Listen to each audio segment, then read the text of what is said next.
Hi friends, ഇന്നത്തെ വീഡിയോയിലേക്ക് സ്വാഗതം. ഇന്ന് നമ്മൾ പറയാൻ പോകുന്നത് തോടിൻ്റെ കണക്ക് എഴുതുന്നതുമായി ബന്ധപ്പെട്ടാണ്. തോടിൻ്റെ കണക്ക് എങ്ങനെ എഴുതുക എന്നുള്ളത്. തോടിൻ്റെ കണക്ക് എഴുതുകയാണെങ്കിൽ ആദ്യം കാട് വെട്ടുന്നതുണ്ടെങ്കിൽ നീളവും വീതിയും ഗുണിച്ച് എഴുതുന്നതാണ് ആദ്യത്തേത്. അത് കാട് വെട്ടാൻ എസ്റ്റിമേറ്റ് പ്രകാരം ഉണ്ടെങ്കിൽ മാത്രം കാട് പ്രീ മെഷർമെൻ്റ് ആക്കി ചെയ്യാനുണ്ടാവും. അത് നീളം എത്രയാണെന്നും അതിൻ്റെ വീതി, തോടിൻ്റെ വീതി എത്രയാണെന്നും നോക്കിയിട്ട് അത് എത്ര ചെയ്യുന്നുണ്ടോ അതിന് അളവെടുത്തിട്ട് അത് ഫോമിലേക്ക് എഴുതുന്നതാണ്. പിന്നീട് അതിലൊന്നുള്ളത് സിൽറ്റ് റിമൂവൽ ചെയ്യുന്നതാണ്. അഥവാ തോട്ടിൽ അടിഞ്ഞുകൂടി കിടക്കുന്ന മാലിന്യങ്ങൾ അല്ലെങ്കിൽ മണ്ണ്, അടിയിലുള്ള മണ്ണ് നീക്കം ചെയ്യുന്നതാണ്. അത് M³ കണക്കിനാണ് ഉണ്ടാവുക. നീളം, തോടിൻ്റെ നീളവും വീതിയും താഴ്ചയുമാണ് ഉണ്ടാവുക. അത് M³ കണക്കിന് എഴുതിയിട്ട് അതിന് ഒരു M³ ഇത്രയെന്നും, അതുപോലെ 1.5 മീറ്ററിൽ കൂടുതൽ വലിച്ചു കയറ്റാനുള്ളതാണെങ്കിൽ ലിഫ്റ്റിംഗ് ചാർജ് ഉണ്ടാവും. അതുപോലെ മഴക്കാലം ഉള്ള സമയത്തല്ല തോട് ക്ലീൻ ചെയ്യൽ, മഴക്കാലം കഴിഞ്ഞതിന് ശേഷമോ അല്ലെങ്കിൽ വേനൽക്കാലത്തിലാണ് തോട് ക്ലീൻ ചെയ്യുന്നത് സാധാരണ ഉണ്ടാവാറുള്ളത്.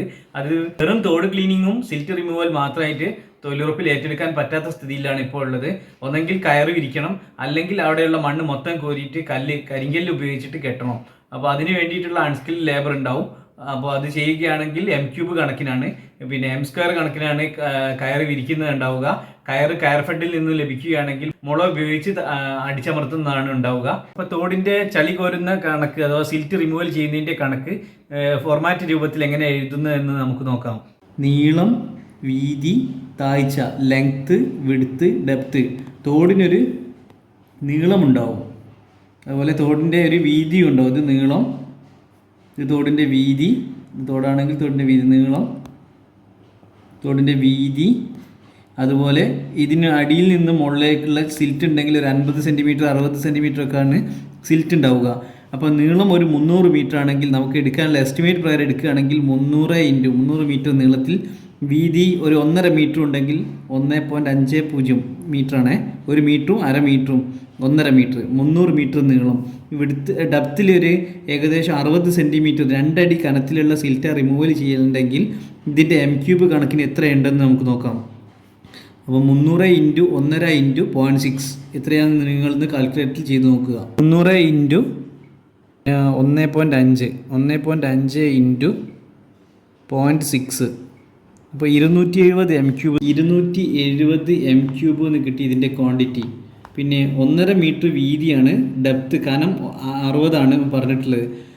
ഇതിൽ തന്നെ എസ്റ്റിമേറ്റ് ഉണ്ടാക്കുമ്പോൾ ഈ ഒരു കാര്യം ആദ്യം ഉണ്ടാവും. ഇനി ഇതിൻ്റെ മുന്നേ വേണമെങ്കിൽ കാട് വെട്ടുന്നുണ്ടെങ്കിൽ 300 × 1.5, ഒരു സൈഡിൽ 1 മീറ്റർ ഡെപ്തും ഒരു സൈഡിൽ 1 മീറ്റർ ആണെങ്കിൽ 1.5 1 1 2.5 1 3.5 മീറ്ററിൽ കാട് വെട്ടാനും ഉണ്ടാവും. 300 × 3.5 എന്ന് പറഞ്ഞാൽ അത്രയും M² കാട് വെട്ടാനുണ്ടാവും. ആ കാട് വെട്ടുന്നതിൻ്റെ റേറ്റ് എഴുതിയിട്ടുണ്ടാവും. പിന്നെ വരുന്നത് ഈ 270 M³ ചെയ്യുന്ന നേരം 1 മീറ്ററും 1.60 ഉള്ളൂ വലിച്ചെടുക്കാനുള്ളത്. 60 എന്ന് പറഞ്ഞാൽ 10 സെൻറ്റിമീറ്റർ ഹൈറ്റിലുള്ളതിന് എക്സ്ട്രാ ലിഫ്റ്റിംഗ് ചാർജും ഉണ്ടാവും. 300 × 1.5 × 0.5 എക്സ്ട്രാ ലിഫ്റ്റിംഗ് ചാർജ് ഉണ്ടാവും. അതും കൂടി കൂട്ടിയിട്ടുള്ളത് നോക്കുകയാണെങ്കിൽ 1.5 × 0.1 45 M³ എക്സ്ട്രാ ലിഫ്റ്റിംഗ് ചാർജും പറഞ്ഞിട്ടുണ്ടാവും.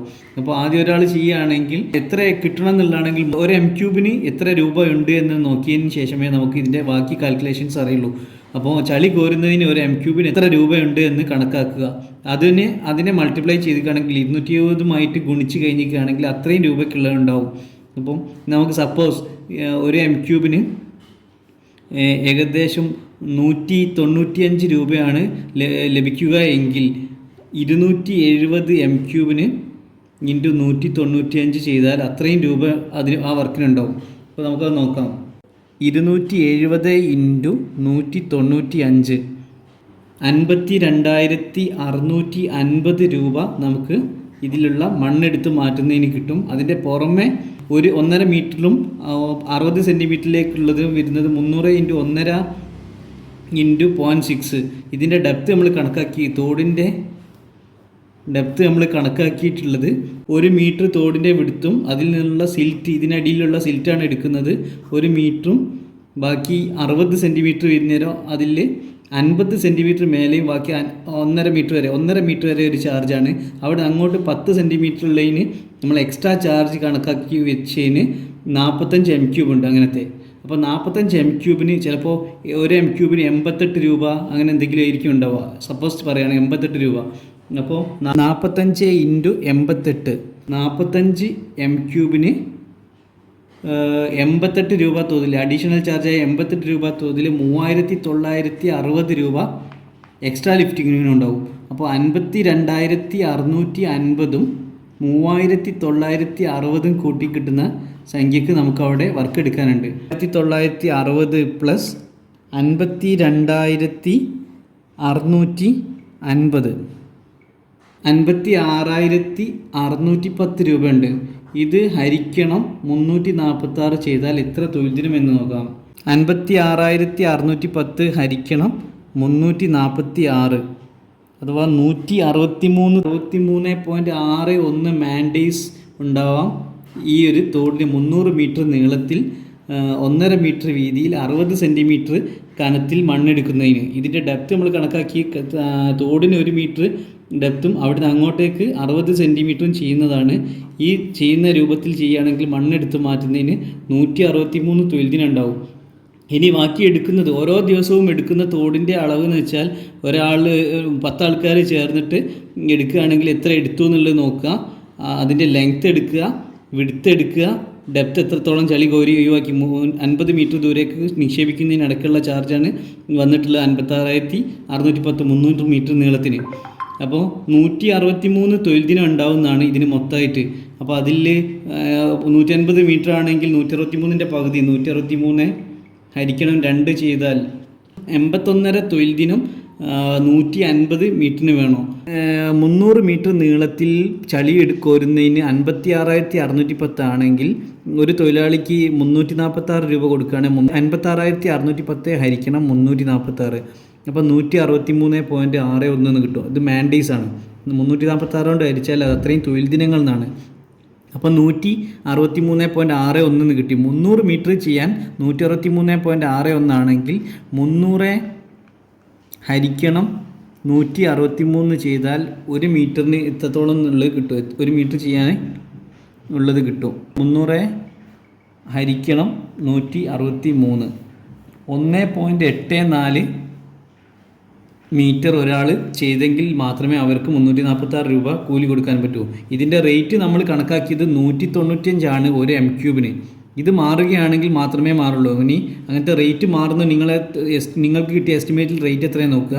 ആ റേറ്റിന് 195ഉം എക്സ്ട്രാ ലിഫ്റ്റിങ്ങിന് 88 രൂപയുമാണ് കണക്കാക്കിയത്. അത് 10 സെൻറ്റിമീറ്ററാണ് എക്സ്ട്രാ ലിഫ്റ്റിംഗ് ചാർജ് വെച്ചിട്ടുള്ളത്.